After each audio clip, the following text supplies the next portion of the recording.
Good evening, everyone. I call to order the meeting of the Budget and Oversight of Public Elections Committee of the San Francisco Elections Commission. Today is Wednesday, December 7th, 2016, and the time is now 6 p.m. I am Commissioner Jordanek. So we'll start off with the roll. Commissioner Safan? Here. And I am here. And Commissioner Paris has an excused absence today. And we also have with us today Director John Arns. Thank you for being here. And move on to item number 2, general public comment. Public comment on any issue within BOPEC's general jurisdiction unless otherwise included in an item on this agenda. Any comment? Okay, seeing none. Let's move on to item number 3, approval of minutes for the previous meeting. Discussion and possible action to approve minutes for the September 7th, 2016 BOPEC meeting. I wasn't at the meeting, but I'd like to make a motion that we approve the minutes from the BOPEC meeting. Okay, I'll second the motion. And is there any commissioner discussion? No? Public comment? Okay, seeing none, we'll take a vote. Commissioner Safan? Yes. And I vote yes. The vote passes unanimously. Okay, item number 4, review of the November 8th, 2016 election. Discussion and possible action regarding reviewing the November 8th, 2016 election. Okay, how about we start this off? Director Arntz, would you like to say any words about the election, how it went? Highs, lows? More of the materials. Okay.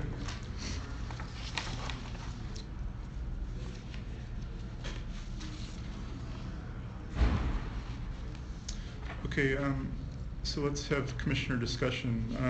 Commissioner Safan, would you like to ask any questions or start things off? See, I did have questions, but I can't find my notes. Okay. Maybe you can go first and I'll look for Okay, sure. my notes and see if I can find them. Yeah, so I was a polling place inspector this past election in my home precinct, and it was extremely busy day. And I think this is the first time that we had to empty the red box in during the day. I think we emptied it around 5 or 6 p.m. And that's in addition to emptying the Insight machine. But Director Arntz, is that something that many precincts do, or have to empty the red box? Yeah. Yeah. For bigger elections, it's quite common, actually. Okay. And things went pretty smoothly for us. Our reconciliation matched up exactly, and I thought the training session was excellent, as it always is. I noticed that you're relying more on videos, which are very well produced, and the speaker's always very educated and leads the room very well. And overall, I thought everything went very well. I did circulate 2 documents for today, just to be on the record. But one of them is just comparing the percentage of challenge vote by mail ballots compared with previous elections, and then the other is the percentage of rejected provisionals. And for the vote by mail, this time the percent challenge was a lot lower than in the past. It was just down at 1.1% compared with 2.8% last June, and which is great. And I was curious, Director Arntz, if you knew why it was a lot lower this time. Yeah, it's a combination of factors. One, the voters are more motivated actually for an election like this to respond if we can't compare a signature favorably to something on record, or if they haven't signed the envelope, they're more likely to come in. Also, we were able to include more previous correspondence records to the files of voters, so we had more to compare against than the past. Every election, we have more materials we can add to voters' records. We have a greater bank of information, I guess, to compare against when we receive these vote by mail envelope with the signatures on them. Then also, we put more people at it this election too, because we're learning that by having the phone calls and the emails, that's one of the benefits of vote counts. You actually get more phone numbers and emails. So the more information we get through vote count, the more phone numbers and emails we're getting. And so we're able to contact voters more directly. rather than just sending a letter to them. Then we had a night crew that actually came in, they were making calls and emails. So we started that right from the beginning of the early voting period. We continued on through actually after Election Day. So just a combination of those factors, yeah, it just really made a big dent in the number of people that were able to get their ballots counted this election. That's great. Yeah, and I also mailed mine in early, and I was able to use the vote by mail lookup tool and confirm my ballot was counted. Oh, Were you going to say something? Or? Yeah, I was just going to say there was a little bit of turmoil at my polling place because somebody surrendered their ballot and wanted to vote because they had gotten vote by mail. And the person told them that they could vote, but it was going to be provisional. And so another person said, I've done this before, and I just signed the ballot, turned it over, and they let me vote regular. So there was a little argument going back. They called the Fed, and the Fed told them that they had to vote provisionally. So, and the two people were disagreeing about what the process was, and I couldn't remember, so. This is at your home precinct, or? Yes. And as in past elections, we remarked about this at the last commission meeting, but the results reporting is very, I was very impressed with, every day there's new results, and you send an email out explaining what you've counted since the previous day, and you give people an estimate of how many ballots are left. I'm sure a lot of people appreciate that. And then also the level of detail on your on the website and retaining the old records. That's all really, really excellent stuff. And I had some questions about one question I had was about the results page, though. I was curious, and I may have asked you about this in the past, but is that web page something that the department creates, or is it something from a vendor that you just kind of run in conjunction with the Dominion system? The table? The summary report? The main results page that has all the red bar graphs on it? No, it's something that we do from the information from the voting system. Okay. And is it something that's manually typed in, or does it automatically generated? It's imported. Imported? Okay. And yeah, also, one thing I noticed, which I think is an improvement, I noted this in one of the documents, is that you've been reducing to 2 candidates like you have in the past. And this time, though, I noticed that when you reduce to 2, instead of it happening all in one step, it was spread over individual rounds. And I wanted to know, is that something that, did you do something different about that, or was it just happen to behave differently this time around? No, so when there's a majority leader or winner for a contest, with the system's wasn't really programmed to handle that for the ranked choice. So potentially when the elimination of candidates is occurring and transferring of votes, since there's already a winner, there's a potentiality of a different second place person appearing in the results list. They have to do it one by one. So that's why that's why the candidates were eliminated one by one, and then the votes transferred. That way you're assured to get the proper or the appropriate potential second place candidate for that contest. So yeah, I mean, this time I noticed that it was one by one, but I think the last time it might have been done in one step. Do you know? Right. So okay. So they had the combination elimination. So forget there's a setting chapter. Simultaneous elimination. Right. But if you do that when there's a person who has majority of the votes, that the elimination and the transfer doesn't always add up to, depending on who's below. Right. And okay. So, I see. Okay. And another question is, I wasn't able to attend the random selection in person, but I heard about it, and I was wondering if I guess I heard it took a while, longer than it has in the past, and I was wondering, do you think it took too long, or do you think it was fine the way it happened? I guess that you had to roll the dice many times to get. Yeah, I wish it was done sooner, sure. Okay. However, I don't know how much you're going to change. Okay. You can't take shortcuts. Okay, yeah. Okay, I did have a suggestion about that in one of the documents, but we don't have to go into it now. And lastly, I was wondering if you could just say how the 1% manual tally went, if you know you're able to find all the ballots, and if things have been the same as they were in the past, or if you've been changing your processes to make that easier, or. We had most of the cards. There was a couple of precincts, maybe even up to 4. We were missing a card or 2. We couldn't, because they're probably run with the different precincts. And then we had so many cards, and we had like 1.3 million cards.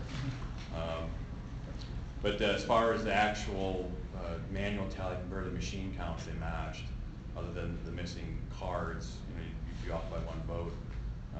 Some of the precincts, and then occasionally there might have been a mark that you couldn't read compared. So the way it was manual tallied might have been different than how it was machine tallied, but it wasn't like it was systemic and happening continuously, but occasionally you would see it.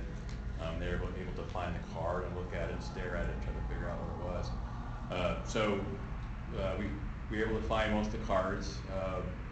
We worked Thanksgiving weekend to get to do that, and then when the actual tally occurred, the hand counts matched the machine counts. So. Great. And just again, I want to commend you and your staff for doing such a great job. There's so many ballots, and yet things went very smoothly. Thank you. Yeah, so great job. And the polling place that I went to is a normal one that I go to, and this time it was after 6, and there were a lot of people waiting, but it went really fast. It was, considering everything that needed to be done, it was much smoother than normal. Okay. Yeah. So Commissioner Savant, did you have anything you wanted to add or ask about? Or? That's just basically it. Just the one instance that I noticed a little bickering going on. I'd never seen that before. Okay. All right. But they handled it very well. Very good. Okay, so let's open it up to public comment. Are you on number 4? On number 4. Okay, great. Just for the record, I didn't bring people here tonight or affidavits. I had the unusual circumstance of running into a large amount of people that had problems. Just people in my own life that I didn't solicit, that just maybe know that I'm involved with elections, but came forward to say that either they never received their ballots, or they received 2 ballots, or they were made to vote provisionally, or when they didn't think that was appropriate, and they expressed their concerns to the department. I've also been waiting to get a printout of all the incident reports. I'm assuming that's going to be consistent with previous elections where there's a large volume of incident reports. Not to say that's reflective of the staff of the elections department, but more likely the systems themselves. I think naturally San Francisco can't be very much different than the rest of the United States, which is obviously in the throes of what is considered a crisis regarding these systems. So to assume that we are for some reason excluded from the crisis, I think would be poorly conceived. I was interested in getting that report, the incident report, so we could go through them tonight, but hopefully we'll get them before the next Elections Commission meeting. I also wanted to just put on record, because I missed the general public comment and it's not on the agenda tonight, but I think there was a $2.5 million, $2 million request to give Dominion another $2 million for the upcoming elections. And I just want to be on record in saying that we object to that. We understand there has to be election systems to run the coming elections, but if we would have been moving forward properly as a county over the last few years, we wouldn't be in this position where we again have to give money to a company that we know is part of the crisis. These are very objectionable issues. I'm really concerned for the country at this point. I think we all stipulate that we're in the middle of a crisis. These systems are not subject to appropriate recount, so the recounts are now imploding. we have to move away quickly from these systems. And I think that there will be outside agencies now coming in to analyze our situation here in San Francisco, as we have to set precedent for the state of California, which will set precedent for the rest of the United States. So to be casual about this or think that everything is going along pretty well, I think is a grave mistake for our democracy. Thank you. Okay, thank you, Mr. Turner. So my name is David Carey, for the record. I was very pleased to see how the reporting went, and particularly the RCV reporting, doing reporting twice, reporting round by round results twice, once with the first batch of reporting and then again at the end of the night, and then daily whenever there were updates. It's great to again see that all the RCV contests got round by round results, even if there was an obvious first round winner.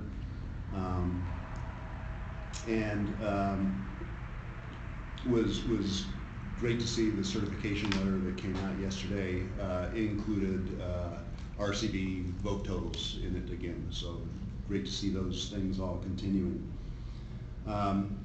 I did some election observation here at City Hall down in the basement on election day, mostly to see how things went with the voting center and the increased capacity there.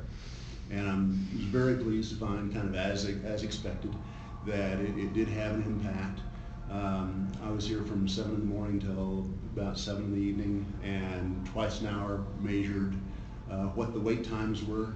And usually the wait times were 5 minutes or less, and none of the wait times were more than 10 minutes, which I thought was excellent and really reflective of kind of the change of capacity that they had down there. And that was even though in the voting center there in their little corral, they were usually only staffed at 40 to 70% of what the capacity was there. So there's some room to grow there. So I think that confirmed that is working out very well. Kind of the only kind of questionable thing was I did indirectly get some reports that there were maybe some long lines and maybe longer wait times before Election Day during some of the early voting. But I assume that that's a matter of the department just making improvements about how to staff that voting center and anticipate, try to predict how much volume you're going to get. I know that can be difficult to do. So overall, I thought there were a lot of great things continue to be done and definite improvements over what I saw in terms of wait times in 2012. That's it. Mr. Curry? My name is Pedro Hernandez, and I'm with Fairvote, California. We do electoral reform and work on fair representation issues. I've been around, so I got hired on in August, and we've been working and talking to voters as well as campaigns about ranked choice strategy generally, and educating voters about how to mark your ballot and what it means to mark your ballot in certain ways. We spoke to people about the implications of bullet voting, just to try to get people educated on what that means and how your vote should count for folks. And those efforts generally went well. I was very impressed by the outreach folks that went out and presented at the League of Women Voters events at USF and at the Women's Center. When the results came out, I was generally pleased about how, how much was being processed. We got a lot of calls from campaign folks ourselves, because we were lending ourselves as trying to get them to explain. We were explaining what exhaustive ballots were and what it meant to have an involuntary exhaustive ballot and a voluntary exhaustive ballot, etc. We have been working with folks in different counties. Well, we were in Alameda as well, working with folks doing the same efforts there. And one of the great things about the San Francisco result reporting was that you did narrow it down to 2 compared to Alameda County, where we saw the Berkeley mayor's race stop in the 4th round. So that was really great to see that happen here, especially in the D9 race, just to try to get to see what the actual vote count would be. narrowed down to 2. We're continuing to look at and report on the election results. Certification letter yesterday was great, thank you. And it's just nice to introduce myself to you all. So, Nice to meet you. yeah. Thank you, Mr. Hernandez. Okay. Brent, the agenda packet did include the incident report, and did we run out over there? Okay. But if you didn't get one, let me know and I'll get one for you. Is this it? Yes. That?